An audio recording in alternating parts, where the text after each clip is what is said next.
mention that to you because it would be very surprising, I think, to Orthodox, probably all of them who are not in the old rite, to see communion even being offered in the wedding service. Because in the 1640s, the Patriarch Joseph, the last patriarch before Nikon, in his Potrebnik, which is a book of sacraments, communion is optional. Later, it's not there at all. In the new rite, no one ever partakes of communion. I don't think you did, Matushka, did you? And what I tell couples, in answer to your question, I gave you a long roundabout on that. I tell them that certainly to commune at your wedding service is highly admirable and highly desirable. But understand, like any particular time, if you're going to commune, you got to help yourself in communable, what should I say, activity or mentality. So, if you're going to have a bachelor party the night before, if you're going to be monkeying around, then not. And I will, of course, give some leeway and say, look, I'm not asking that you're in church the entire vigil the night before, but you certainly ought to be in church.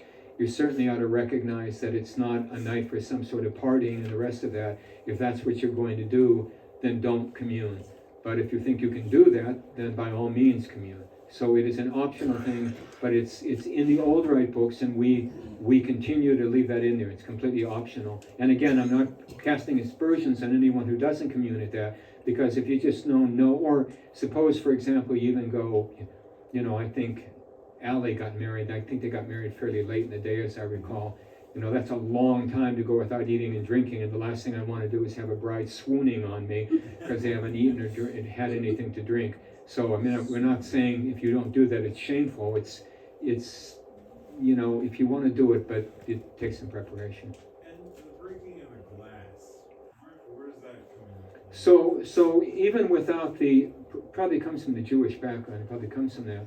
But the concept of that clearly is the idea that whether or not you commune, you still drink from that common cup. And you drink from that common cup 3 times. And the aspect of that common cup is, let's face it, and I don't know how you are even in your marriage after a while. My wife, I don't think she goes nuts if I drink out of her cup, but after a while, it's not like when you're lovers, and geez, and everything you drink is sweet out of my cup, But, the aspect that you drink out of a common cup is a kind of an aspect of your emotional, your love for one another, and your feeling that we are one. So when you drink out of that common cup 3 times, the glass is broken with the concept that no one should ever drink from that cup again. It was something unique to the two of you to drink out of that common cup at the wedding. Now another question? Because I had a really good, go on. Caught me off guard. Oh, sorry. No, as it pertains to the Feast of the Protection of Mother of God, I guess it's 2-part. One is pretty simple. The Church of Lacerna, is that now considered Hagia Sophia? No. Or is that something different? Yeah, it was a different church. He's asking me, and Olga had asked me that also during the service. You hear about the Church of Lacernae. The Church of Lacernae was, I think it must have been a region of Constantinople. So it was a church dedicated to the Mother of God in Constantinople. But it was not the Hagia Sophia. The Hagia Sophia is the Church of the Holy Wisdom, which is I think the largest Christian church ever built. Was it? Yeah, Chris, I don't think even St. Peter's is bigger than Hagia Sophia in what's in Istanbul. So the Church of Lacerna was just a church dedicated to her, and of course they were praying because they were under some attack from pagans, and they were praying in that church to her. So, I think from what I recall, the event occurred in the 800s or something like that. Yes, so, or 900s even. So it's a very, very late. It's a very late feast. Yes. Is it honored primarily? Does it have more reverence in the Russian church than it would in Orthodox churches in general? It's certainly not. It's one of the few feasts that we can talk about to the Mother of God that's not universal. What I mean by that, the Catholics don't recognize it. I wouldn't say recognize it, they don't have it. And I want to make sure everybody understands that almost every feast day that we have, the Catholics have the same feast day. They just don't bother to celebrate them or really honor them anymore. So if we're having the feast of, the elevation of the cross in Catholicism and Roman Catholicism, it's hardly noted anymore. So certainly the feast of the protection was wasn't unique to the Orthodox, because it was already in that period of time when you were really near the church dividing into two parts. I certainly know the Russians really love it. As a matter of fact, I was thinking with a certain amount of, I don't know, sadness, I think. There was the main cathedral of the priesthood all believers, which we talked about in length last week, and I don't want to go into that again. But in Moscow, their church was dedicated to it, and they were showing pictures they had the other day, and the church was packed, and there was a procession going around. I went, yeah, we had about 10 people in the church that night. But in any event, the Russians certainly love the protection of Mother God. But I would certainly think that it's honored as well as with the Greeks in that. Anybody know any? I don't know whether the Greeks celebrated it with any great solemnity. I would think they would. It's certainly one of the few feasts that we have that is simply an Orthodox feast, and certainly not a Western feast. Yeah, because I thought I read somewhere that the Greeks don't recognize it and hold it in such esteem. Yeah, you would think they would, because it was Constantinople. Right. Any other questions?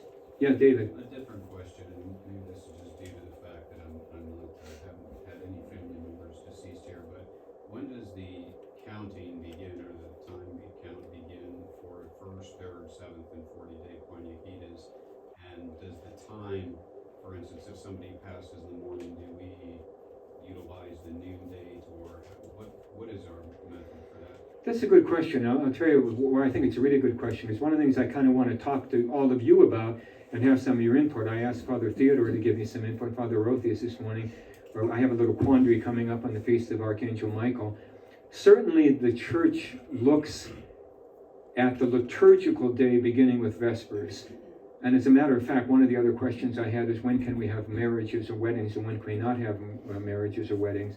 So the Church looks at the day beginning liturgically, I would have to say sunset or late afternoon, but the Church also looks at the day also in a practical sense as a midnight to midnight. I mean, we're told we basically fast from midnight to after midnight if we're looking at it that way. So that's a good point. So the answer I would give you on that, David, and I've never really thought about it in terms of people dying, but it's a good one. If somebody was to die today, whether they die in the morning or they die later in the afternoon, this is the day that would be counted as the first day. So it really looks at a midnight to midnight type of situation. So if one looks at the 40th day, let's say, it's counting this day.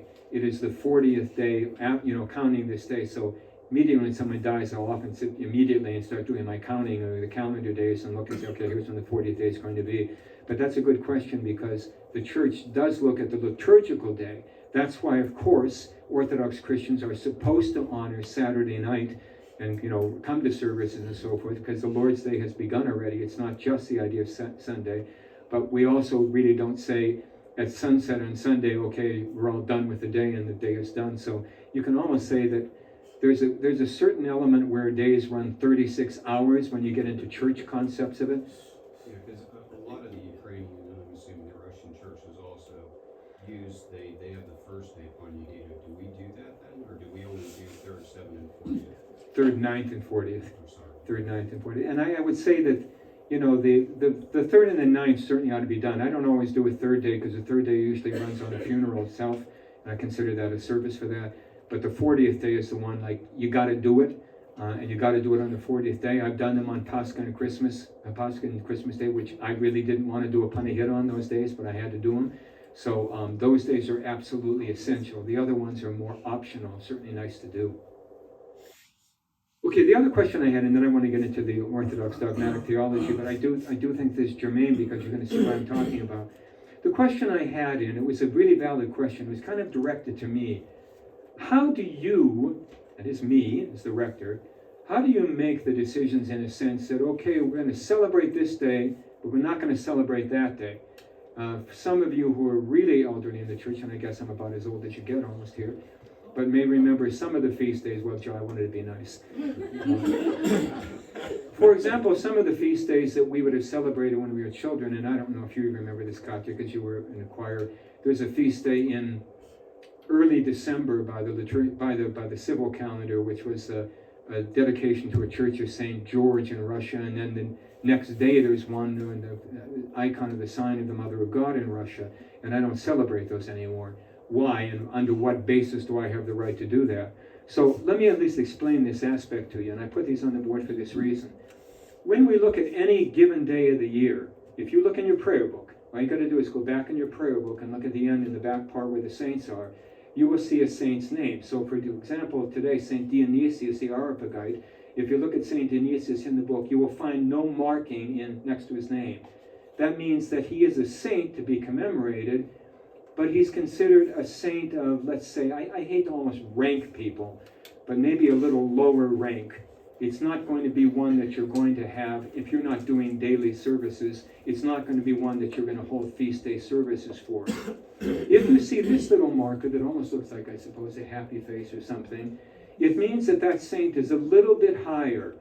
And so when we're singing songs, for example, in Vespers yesterday afternoon, if that were the case, or reading the canon in Matins, as a matter of fact, when Nathaniel was reading the canon last night, and I told Nathaniel, how many prayers were there for St. Dionysius the Areopagite, and how many were there the other time? So this again indicates a little higher saint, but again, not a saint of a feast day ranking, so that you would say, oh, we should be having services for this. Again, if we're not at a place doing daily services, which most don't. This is even a little slightly higher, and what it means is this saint is just even a little higher, and if you're doing the service for him, you probably had to have Old Testament readings in Vespers for him. Now the problem is when you run into this, and if you look at the calendar, and we have the new calendar coming out, I have the proofs, so the new calendar ought to be coming out in a week or so. But if you look at our calendar, you'll see many days that have this cross. This cross indicates that this saint is a significant saint, probably ought to be honored with a separate feast day, but it's not to be celebrated in a sense like this. I didn't do a very good job here.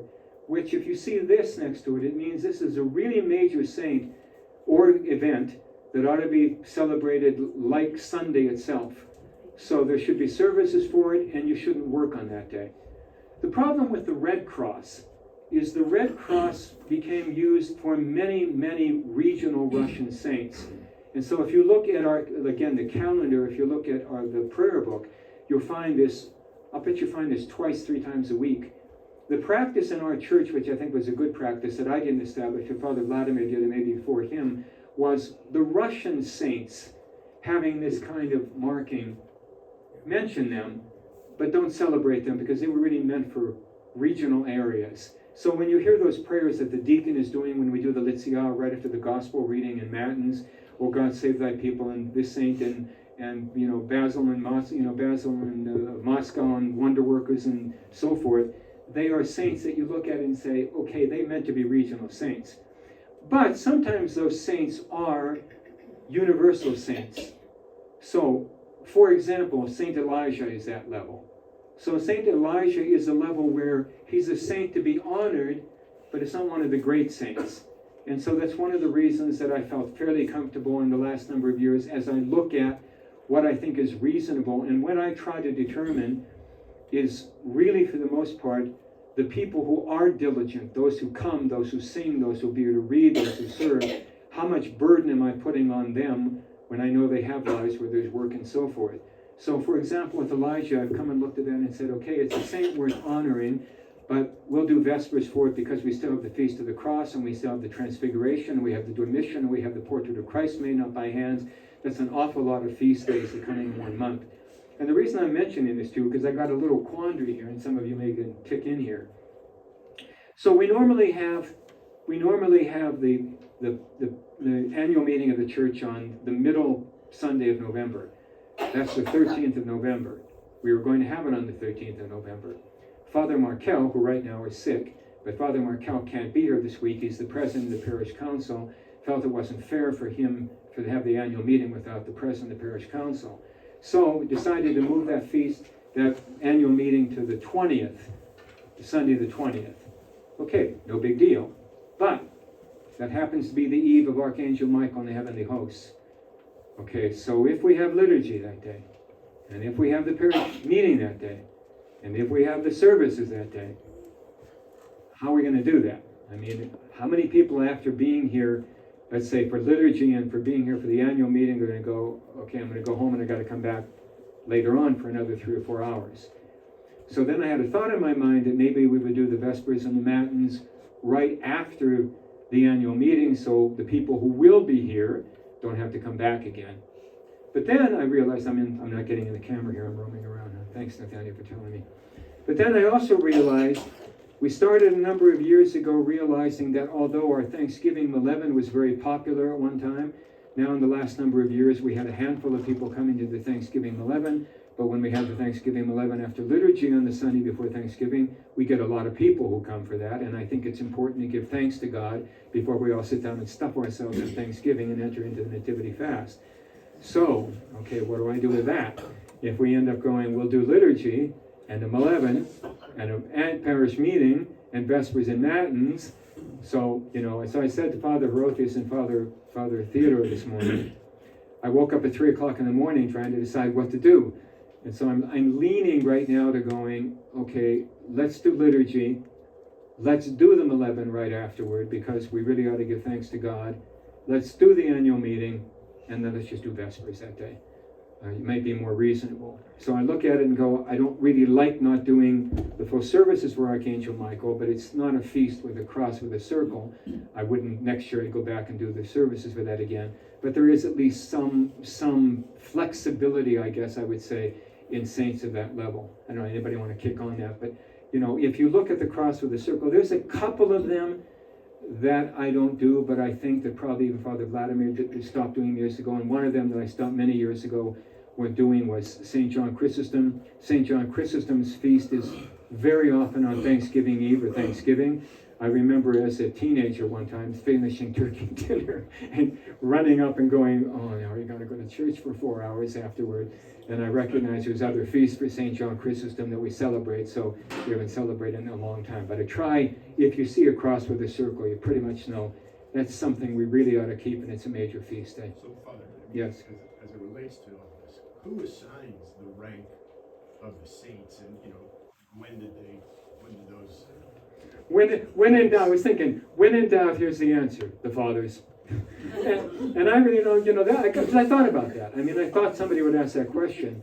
Clearly, and let's kind of segue into Orthodox dogmatic theology.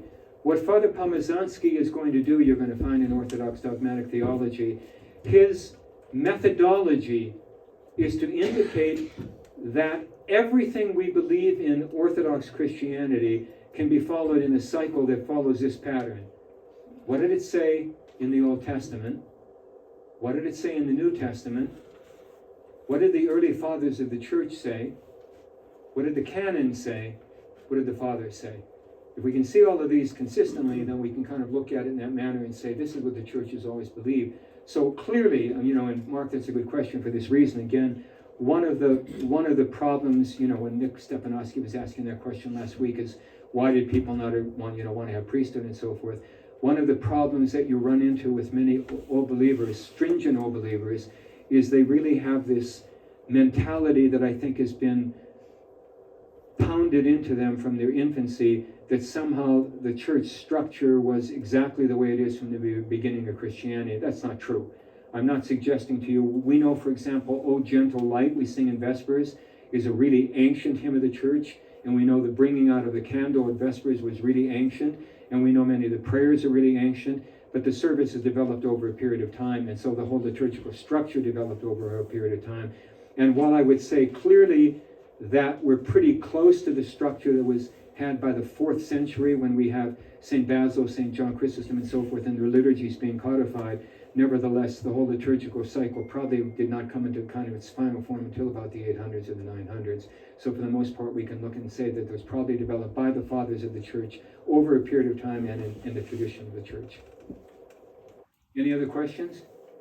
Okay, let's begin with Orthodox dogmatic theology, okay? So I hope now everybody has in front of them. So that's why I couldn't find my book, and then my other stuff was here. Let's begin with these discussion points, okay? So you can have last week's, so if you weren't here, I handed one out that has this last week's and this week's. Everybody knows, again, if you came in late, grab an Orthodox dogmatic theology. If you feel inclined to, we'd appreciate if you, I don't mean today, don't care when it is, but $10 that'll help to offset so the church doesn't get stuck with the whole cost of these. So what is Father Pomazansky? So let me, if anybody wasn't here, what I gave you was a handout last week.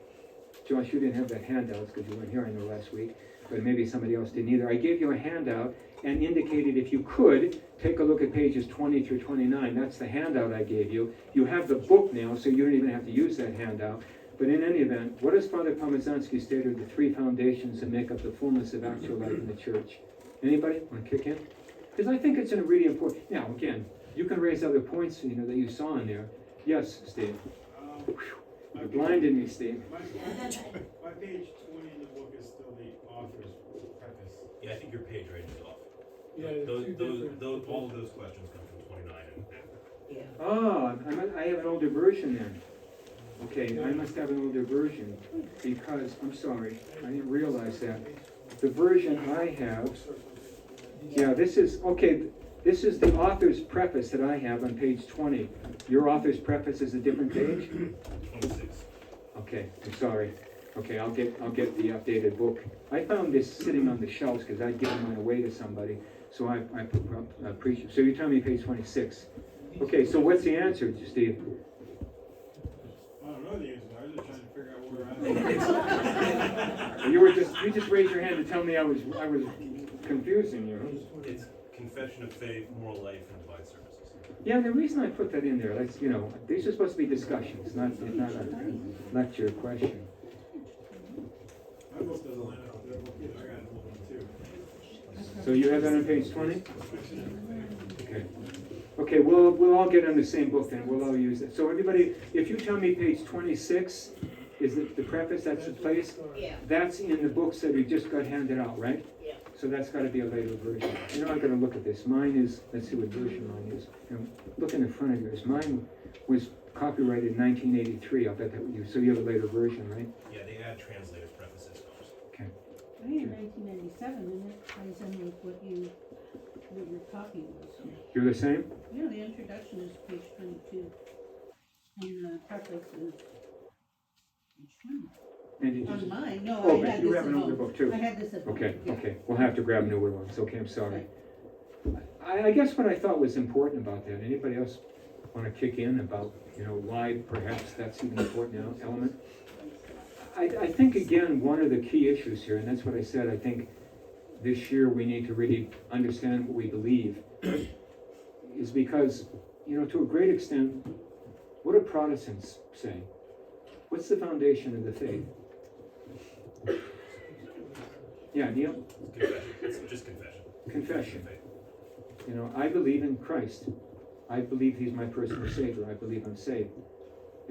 Pomazansky, and again, let's understand, Pomazansky, one of the things I've tried to say here, or even when I taught at Mercyhurst over the years, is an Orthodox priest's rights are that what he is to teach is what the church has always taught, not what he thinks. I've given you this example before. Let me use it again in case any of you didn't hear, and you probably might have heard 20 times. I will often tell people that I had really great respect for Billy Graham, and many of you will remember Billy Graham. I certainly wouldn't say I didn't respect Billy Graham. But if you ever watched a Billy Graham crusade, and say Billy Graham was up in Yankee Stadium, and he's got 50,000 people there, and first they're singing, they're preaching and all that, and then they have what is called the altar call. And the altar call is kind of the highlight of the Protestant crusade. And Billy Graham at that point says, if you want to be saved, come out of your seats, come down on the ground, the floor of the stadium, and you'll be saved. And Billy Graham prays for them, and they're crying, and they're really sincere people and so forth, and he says, you're saved. It's really nice. But what about baptism? How did you decide, Billy Graham, that you can simply dispel the idea of baptism? Baptism has always been the aspect of immersion in the church. So the church has teachings that are eternal, and no one has the right to change those teachings. So I thought what was really important here is he indicated, yeah, you got to confess, but you got to live a moral life. You got to worship. And obviously you all know, and I'm really overly sensitive, I suppose, about this. I just see constantly this diminution of people coming to church, and look at it and go, what do you think? Do you not believe any longer? Do you not think that there's answerability? Do you not think there's eternal life? How is it that all of your life, for most of you, came to church, you came to worship, and now you don't think you need to do it any longer? I mean, worship is an essential part of being a Christian person. And I had this discussion with Father Theodore a week or two ago, and it's maybe a little blasphemous, so maybe I shouldn't say this. I don't know that I always agree with some Orthodox, even Orthodox theologians or Orthodox priests who almost indicate that the only reason that God created us is to worship Him. I kind of feel that that's why God created us. It's kind of a selfish God. I don't really believe that God needed us to worship Him day and night. But that doesn't mean we don't worship Him. That worship is an essential part of being a Christian person. And I think that's one of the things that we are falling out of vogue, and it's particularly falling out of vogue in our church. I mean, there's no doubt about that. And I just, more and more people, you just see them coming to church less and less all the time. Matushka, I know you were there last night. That was about as empty as I've ever seen it on a Saturday night, I don't think I've ever seen a Saturday night as empty as it was last night. And it just, more and more, well, worship isn't that important. So, okay, I want to preach. Yeah, What? yeah, Yes, one other go ahead, Neil. Alex is yelling at me for dominating the conversation as always. I also like that because it struck me as very simple and limited. And I will tell you, in my day-to-day life as I get older, and I find more and more of our sort of post-Christian world infecting everybody around me, there's a lot of things that are not in there, right? Confession of faith, this entire book is about what we believe. And I think when we start talking about dogma, it's limited. It's not every single thing you might see. And I know you get asked this question all the time. I get asked this question at work all the time. Patriarch Kirill, what's going on in Ukraine, and how bad. We can absolutely have opinions on that, and I think we can absolutely stand by it and make our own thing. There's nothing about that here. Like, there's nothing about you must believe this as to this social issue. You must believe this as to you must go out and proselytize. You must go out and influence policy. There's nothing about any of that. It is literally believe, be moral, which is a purely, in my opinion, a personal issue, and go to church. Like, it really is that simple. And I think sometimes for me, where I find myself straying is when I get distracted by all these other things that media or others tell me I have to be Christian, when that's not what this says. And I want to just kick on one thing here, Neil. I really agree with that. I'm glad there's some hands here. Again, I really wanted this to be discussion, not preaching. But one of the things that I feel a great deal about that is you need to believe what you need to believe. And what you don't have to believe, so, okay, that sounds stupid. Let me tell you what I meant by that. If a person comes up to me and says, I'm thinking of becoming Orthodox, what do I have to believe? You have to believe the teachings of the church that are the dogmas, which we'll get into, the basics. Suppose a person comes up to me, and I think of his example, and says, I really don't believe that prayers for the dead have any efficacy. Now, I would argue to them why I think they're wrong. But if a person told me, I just don't really believe in praying for the dead, I wouldn't tell them you can't be an Orthodox Christian. It's not a dogma of the church. The dogma is those essential beliefs. That's why I raised that question a little later about why don't we consider the Assumption of the Virgin Mary a dogma when the Roman Catholic Church says? Father Dorothy, shake your hand up. I think that's what makes Father Michael a good author, because I think throughout this book, his preface and what Father Seraphim Rose talks about him is that he just hits it simple. He does, he doesn't say, he doesn't get negative about the Western, right? He talks about it, and he says, he's a theologian, but he said this isn't what the people, Orthodox Christians need. They need what I'm trying to convey. And what he does, Father, what he does in the whole book, and I taught this book in my Orthodoxy course in Mercyhurst, so they had to go through the whole book, and they had to read it in like 2 weeks. But in any event, his whole point over and over, you're going to see this again, is why do we believe this? Because this is what the Old Testament said, this is what the New Testament says, this is what the canons of the church said, this is what the fathers of the church said, this is what the ecumenical councils say. If we don't have that, we don't have to believe it. And I like that point, Neil. You're right. Because, of course, one of the things we're running into right now is like the whole position of the war. I really don't care what Kirill says. And that doesn't mean I can't even commemorate him as patriarch. I can commemorate him as patriarch, but nevertheless, I don't have to necessarily agree. Now, if he speaks with something and says, I don't know, something that's really heretical, and you come along and say, wait a minute, I can't follow him. But he can have his opinion. Yes, Nathaniel? I agree that simplicity of dogma is good. Like it's easy for a wide range of Christians to follow. But when you look at just dogma, just being really simple and say that's an easy way for me to worship, I mean, just looking at our point of view, we're a very specialized form of orthodoxy, and so doesn't it get kind of dangerous when you just look at dogma? Because if you really look at us versus the New Rite or traditional Catholics versus Vatican II Catholics, a lot of their dogma is the same. Like their beliefs, their style of service is obviously different, but doesn't it kind of take a snowball's effect when you say I'm just looking at dogma and everything else is up to interpretation? Well, I know what your point is, and I think it's well taken. And I think the answer to that is also simple, Nathaniel. I think this is the answer. Yes, we are unique in that point as Old Rite Orthodox, and as Orthodox, we're unique vis-a-vis Western Christians. But what sense? Because Christ told us and everyone these things are possible only through prayer and fasting. So we understand and say, we're not saying that you have radically different viewpoints than we do, or dogmas, but you have a whole different manner in which you think you can have these things that your father just mentioned. I can really confess properly, I can live a moral life, and I can worship properly if I don't have the tools that go along with it. And I've said many times before, Nathaniel, I've said this probably in this venue as well, if we were to reconcile with the Roman Catholic Church, if there'd be a reconciliation, my problem is not that I think, I can't accept the Roman Catholic dogmas, because I don't think they're very different, and even the ones where they are different, there's probably more of confusion than anything else. What I have a problem with is, you've got a whole different outlook on a Christian lifestyle.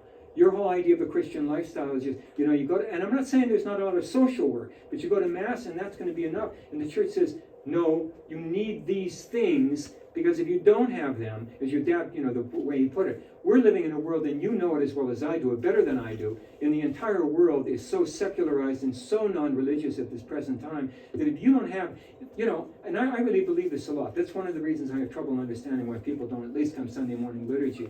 When I come to Sunday morning liturgy, it's like a shot in the arm that I get that goes, okay, here's my spiritual life, and I need to recognize I need it, because without that, I'll just slip further and further away from that. So I think you're right. Yeah, Steve, did I catch you? You had your hand up too. Well, I think Nathaniel and Father wrote this said it pretty good. I was just gonna say about how, in agrees with what you said, dogma is